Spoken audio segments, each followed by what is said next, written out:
Hello दोस्तों, आप सब लोगों का मेरे चैनल मंजुला दिल से में फिर से स्वागत है। जैसा कि आप जानते हैं कि हम गोवा में रहते हैं और गोवा और इंडिया में अनोखी जगहों को देखना पसंद करते हैं। भारत भ्रमण की अपनी यात्रा को जारी रखते हुए इस बार हम साउथ इंडिया में कन्याकुमारी गए। वहां हमने प्रसिद्ध विवेकानंद रॉक मेमोरियल देखने का फैसला किया। कन्याकुमारी भारत के तमिलनाडु राज्य के कन्याकुमारी जिले में स्थित एक नगर है। यह भारत की मुख्य भूमि का दक्षिणतम नगर है। यहाँ से दक्षिण में हिंद महासागर, पूर्व में बंगाल की खाड़ी और पश्चिम में अरब सागर है। इनके साथ सटा हुआ तट 71.5 किलोमीटर तक विस्तारित है। समुद्र के साथ तिरुवल्लुवर मूर्ति और विवेकानंद स्मारक शिला खड़े हैं। कन्याकुमारी एक महत्वपूर्ण हिंदू तीर्थ स्थल भी है। तिरुक्कुरुल की रचना करने वाले अमर तमिल कवि तिरुवल्लुवर की यह प्रतिमा पर्यटकों को बहुत लुभाती है। 38 फीट ऊंचे आधार पर बनी यह प्रतिमा 95 फीट की है। इस प्रतिमा की कुल ऊंचाई 133 फीट है और इसका वजन 2000 टन है। इस प्रतिमा को बनाने में कुल 1283 पत्थर के टुकड़ों का उपयोग किया गया था। कन्याकुमारी हिंद महासागर, बंगाल की खाड़ी और अरब सागर का संगम स्थल है, जहां भिन्न सागर अपने विभिन्न रंगों से मनोरम छटा बिखेरते हैं। भारत के सबसे दक्षिण छोर पर बसा कन्याकुमारी वर्षों से कला, संस्कृति, सभ्यता का प्रतीक रहा है। भारत के पर्यटक स्थल के रूप में भी इस स्थान का अपना ही महत्व है। दूर दूर फैले समुद्र के विशाल लहरों के बीच यहाँ का सूर्योदय और सूर्यास्त का नजारा बेहद आकर्षक लगता है। समुद्र बीच पर फैले रंग बिरंगी रेत इसकी सुंदरता में चार चांद लगा देता है। इसका समुद्र तट सुंदर है और वहाँ की रेत बहुरंगी है। शानदार रंगों के विभिन्न पहलुओं पर कुछ अध्ययन किए गए हैं। शोध के अनुसार रंग उसमें मौजूद खनिज सामग्री के कारण होते हैं। कन्याकुमारी दक्षिण भारत के महान शासकों चोल, चेर, पांड्य के अधीन रहा है। यहाँ के स्मारकों पर इन शासकों की छाप स्पष्ट दिखाई देती है। इस जगह का नाम कन्याकुमारी पड़ने के पीछे एक पौराणिक कथा प्रचलित है। कहा जाता है कि भगवान शिव ने असुर बानासुरन को वरदान दिया था कि कुंवारी कन्या के अलावा किसी के हाथों उसका वध नहीं होगा। प्राचीन काल में भारत पर शासन करने वाले राजा भरत को 8 पुत्री और 1 पुत्र था। भरत ने अपना साम्राज्य को 9 बराबर हिस्सों में बांटकर अपनी संतानों को दे दिया। दक्षिण का हिस्सा उसकी पुत्री कुमारी को मिला। कुमारी को शक्ति देवी का अवतार माना जाता था। कुमारी ने दक्षिण भारत के इस हिस्से पर कुशलतापूर्वक शासन किया। उसकी इच्छा थी कि वह शिव से विवाह करे। इसके लिए वह उनकी पूजा करती थी। शिव विवाह के लिए राजी भी हो गए थे और विवाह की तैयारियां होने लगी थी। लेकिन नारद मुनि चाहते थे कि बानासुरन का कुमारी के हाथों वध हो जाए। इस कारण शिव और देवी कुमारी का विवाह नहीं हो पाया। इस बीच बानासुरन को जब कुमारी की सुंदरता के बारे में पता चला तो उसने कुमारी के समक्ष शादी का प्रस्ताव रखा। कुमारी ने कहा कि यदि वह उसे युद्ध में हरा देगा तो वह उससे विवाह कर लेगी। दोनों के बीच युद्ध हुआ और बानासुरन को मृत्यु की प्राप्ति हुई। मृत्यु से कुछ क्षण पहले बानासुरन को ज्ञात हुआ कि ये कन्या कोई और नहीं बल्कि साक्षात देवी शक्ति का रूप है। मृत्यु से पहले बानासुर ने अपनी गलतियों के लिए माता से क्षमा भी मांगी। माना जाता है कि इसके बाद कुमारी अपने मूल रूप में आईं और शिव लोक को चली गई, लेकिन कुमारी ने अम्मन मंदिर में अपनी उपस्थिति बनाए रखी।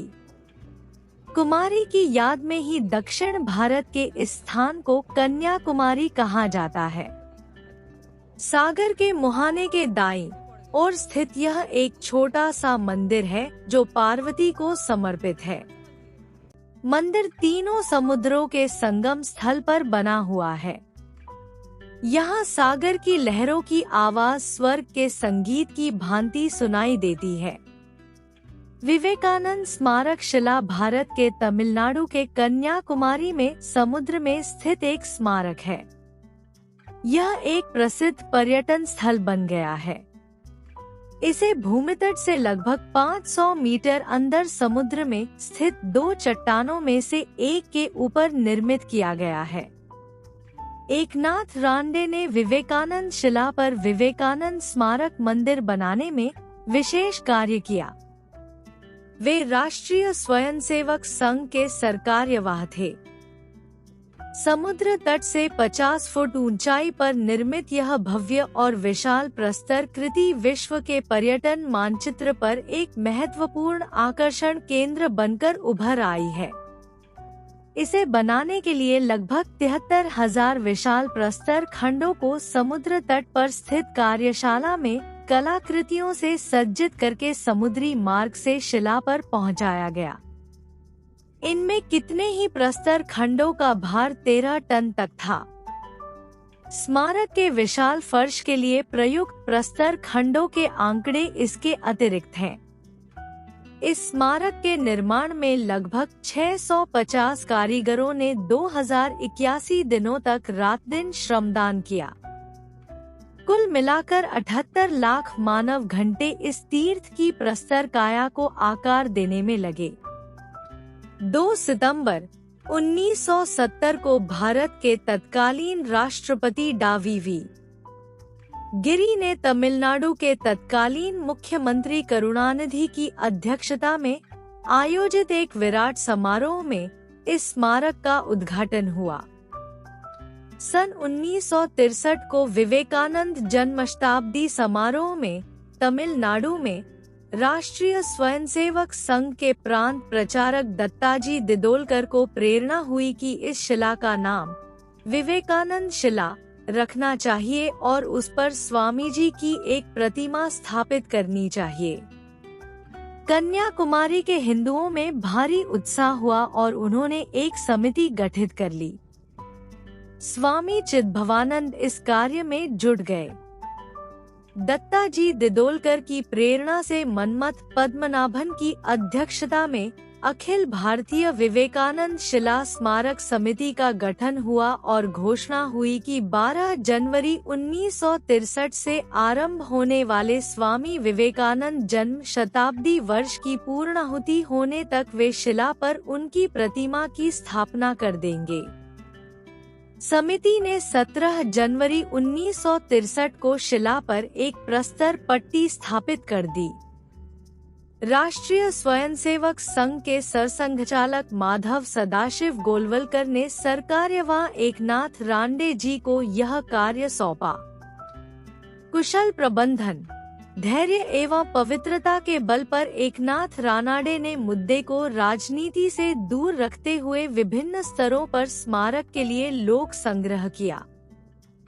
रानाडे जी ने विभिन्न राजनीतिक पार्टियों के सांसदों को अपनी विचारधारा से ऊपर उठकर भारतीयता विचारधारा में पिरो दिया और 3 दिन में 323 सांसदों के हस्ताक्षर लेकर तब के गृह मंत्री लाल बहादुर शास्त्री के पास पहुंच गए। जब इतनी बड़ी संख्या में सांसदों ने स्मारक बनने की इच्छा प्रकट की तो संदेश स्पष्ट था कि पूरा देश स्मारक की आकांक्षा करता है। कांग्रेस हो या समाजवादी, साम्यवादी हो या द्रविड़ नेता, सभी ने एक स्वर में हामी भरी। अनुमति तो मिल गई, किंतु धन कहां से आए? एकनाथ रांडे ने हर प्रांत से सहयोग मांगा। चाहे जम्मू कश्मीर के मुख्यमंत्री शेख अब्दुल्ला हों या नागालैंड के होकिशे सेमा, सभी ने सहयोग किया। सत्ता में कोई भी पार्टी हो, फिर भी लगभग सभी राज्य सरकारों ने 1 से 1 लाख का दान दिया। स्मारक के लिए पहला दान चिन्मय मिशन के स्वामी चिन्मयानंद द्वारा दिया गया। समाज को स्मारक से जोड़ने के लिए लगभग 30 लाख लोगों ने 1, 2 और 5 रुपए भेंट स्वरूप दिए। उस समय के लगभग 1% युवाओं ने इसमें भाग लिया। रामकृष्ण मठ के अध्यक्ष स्वामी वीरेश्वरानंद महाराज ने स्मारक को प्रतिष्ठित किया और इसका औपचारिक उद्घाटन 2 सितंबर 1970 को भारत के राष्ट्रपति श्री वी गिरि ने किया। उद्घाटन समारोह लगभग 2 महीने तक चला, जिसमें भारत की प्रधानमंत्री श्रीमती इंदिरा गांधी ने भी भाग लिया। स्मारक को जीवंत रूप देने के लिए विवेकानंद केंद्र, एक आध्यात्म प्रेरित सेवा संगठन, की स्थापना 7 जनवरी 1972 को की गई। विवेकानंद केंद्र के हजारों कार्यकर्ता जनजातीय और ग्रामीण क्षेत्रों में शिक्षा एवं विकास, प्राकृतिक संसाधन विकास, सांस्कृतिक अनुसंधान, प्रकाशन, युवा प्रेरणा, बच्चों के लिए संस्कार वर्ग एवं योग वर्ग आदि गतिविधियां संचालित करते हैं। तो दोस्तों, आज आप लोग ने मेरे साथ कन्याकुमारी और विवेकानंद रॉक मेमोरियल के बारे में जाना। मेरे वीडियो देखने के लिए आपका बहुत बहुत धन्यवाद। मेरे चैनल को सब्सक्राइब करना मत भूलिएगा। यात्रा और ज्ञान संबंधी अधिक वीडियो देखने के लिए मेरे वीडियो को लाइक करें। अगले वीडियो में मिलेंगे नई जगहों और जानकारी के साथ। तब तक के लिए धन्यवाद और अलविदा।